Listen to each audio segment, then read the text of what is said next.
আসসালামু আলাইকুম। কি অবস্থা সবার? কেমন আছেন আপনারা সবাই? আমার নতুন একটি ড্রয়িং ভিডিওতে সবাইকে স্বাগতম। রিপিট কাস্টমারটা কিন্তু পাওয়া খুব একটা সহজ বিষয় নয়।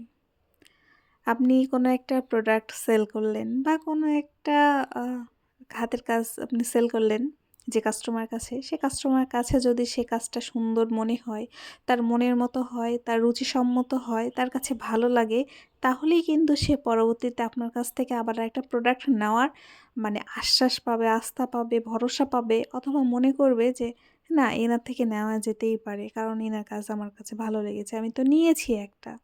যদিও একটা মানুষের হাতের কাজ একটা একরকমভাবে করলে আরেকটা কিন্তু সেম টু সেম হয় না। একটু ১৯-২০ থাকেই। এটা আমি মনে করি।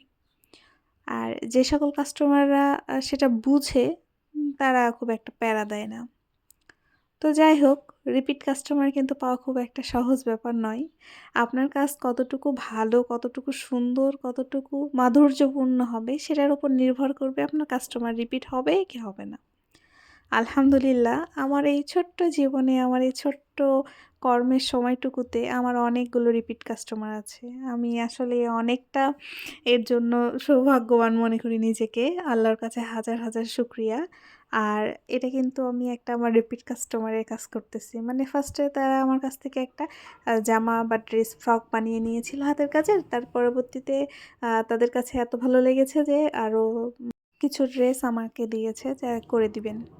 মানে কাজটা অবশ্যই তার কাছে ভালো লেগেছে। হ্যাঁ, আমি এই ডিজাইনটা ডায়ান্স ক্রাফট টেইলর্স থেকে নিয়েছিলাম। কখনোই আপুর কাজের সাথে আমার কাজ কম্পেয়ার করা উচিত নয়। কারণ আপুর কাজ আপুর কাজের মতো, আমার কাজ আমার কাজের মতো। আমি আমারটুকু দিয়ে চেষ্টা করেছি। যাই হোক, কাস্টমার খুশি মানে আমি খুশি। তো আজকের মতো এই পর্যন্তই। আল্লাহ হাফেজ সবাইকে।